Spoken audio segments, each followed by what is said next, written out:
কাজী নজরুল ইসলামের জীবনের স্মৃতির পটভূমিতে তারাশঙ্কর বন্দ্যোপাধ্যায়ের লেখা একটি স্মরণীয় দিন।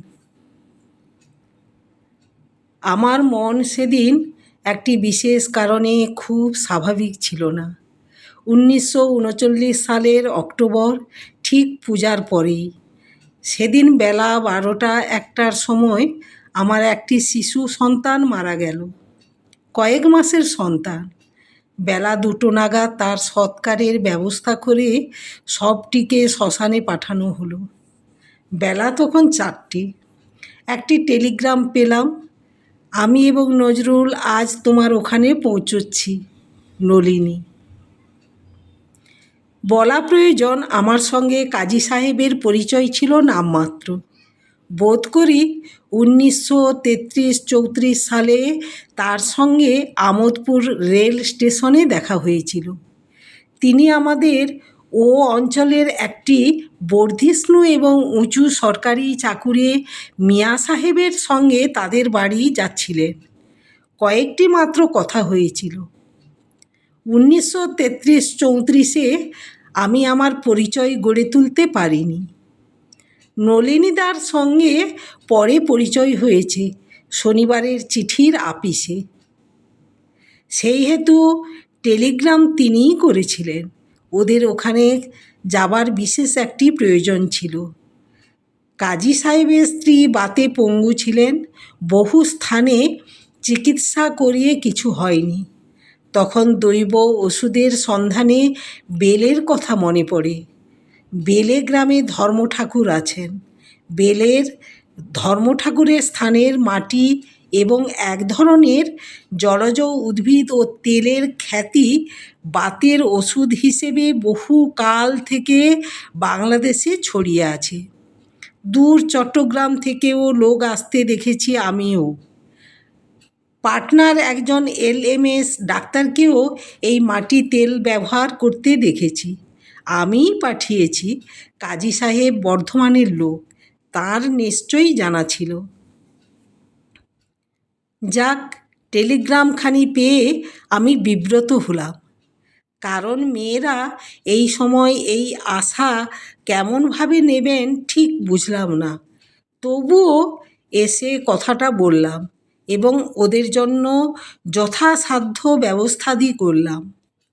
ওরা এলেন, লাভপুরে নামলেন রাত্রি 9টায়। সেদিন বারে শনিবার ছিল, কারণ রবিবার হলো ধর্মঠাকুরের বিশেষ বার। ওরা নেমেই আমাকে আমার ছেলে কেমন আছে প্রশ্ন করলেন।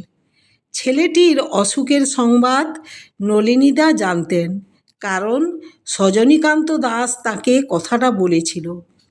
যাই হোক, কথাটা শুনে সাহেব বললেন, আমাদের ডাকবাংলোয় একটু ব্যবস্থা করে দাও, কিংবা স্টেশনের ওয়েটিং রুমে।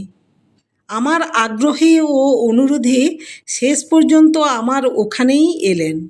রাত্রে থাকলেন।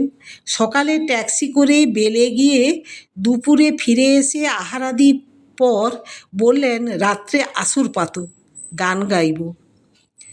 বিকেলে আমাদের ওখানে ফুল্লরা মহাপীঠে গিয়ে দেবীর মন্দিরের সামনে নাট মন্দিরে পদ্মাসন হয়ে বসে কাজী সাহেব প্রাণায়াম যোগে জপ শুরু করলেন। দেখতে দেখতে মনে হলো মানুষটা নিস্পন্দ বা সমাধিস্থ হয়ে গেছে। কুম্ভকে এতক্ষণ অবস্থান খুব বড় যোগীভিন্ন সম্ভবপর নয়। সমস্ত শরীরে ঘামের বন্যা বয়ে গেল। যখন জপ সেরে উঠলেন, তখন দুটি চোখ জবা ফুলের মতো লাল, এবং তখনও ঠিক জাগ্রত চেতনায় যেন ফেরেননি। সেই অবস্থাতেই একখানি গান রচনা করে সুর দিয়ে দেবতাকে এবং সমবেত লোকেদের শুনিয়ে বাড়ি ফিরলেন। তারপর সন্ধ্যা থেকে গানের আসর বসল। রাত্রি 2টো পর্যন্ত এক নাগাড়ে গেয়ে গেলেন। মধ্যে একবার আধ ঘন্টার জন্য নলিনীদা 2 বা 3খানি হাসির গান গেয়েছিলেন। লোকে লোকারণ্যর সৃষ্টি করেছিল। স্থানীয় মুসলমানেরা এসেছিলেন দলে দলে। তাঁরা ইসলামী সঙ্গীত শুনতে চেয়েছিলেন। রাত্রির মাঝখানেই গেয়েছিলেন শ্যামাসঙ্গীত। সে সময়ে আশ্চর্য ভাবমণ্ডলীর সৃষ্টি করেছিলেন এবং তার মধ্যে কবি ও ভক্ত অর্থাৎ ভারতবর্ষের, বিশেষ করে বাংলাদেশের সাধক বা মহাজনকে প্রত্যক্ষ করেছিলাম।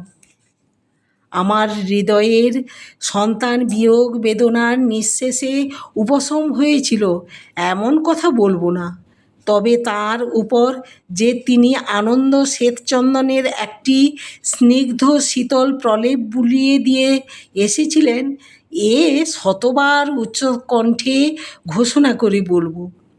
আমার কাছে ঘটনাটা স্মরণীয় হয়ে আছে দুটো কারণে। এক এবং প্রথম, আমার সন্তান বিয়োগের ঘণ্টা কয়েক পরেই এক বরণীয় অতিথিকে সংবর্ধনা করা। দ্বিতীয়, কাজী সাহেবের মতো ব্যক্তির আগমন।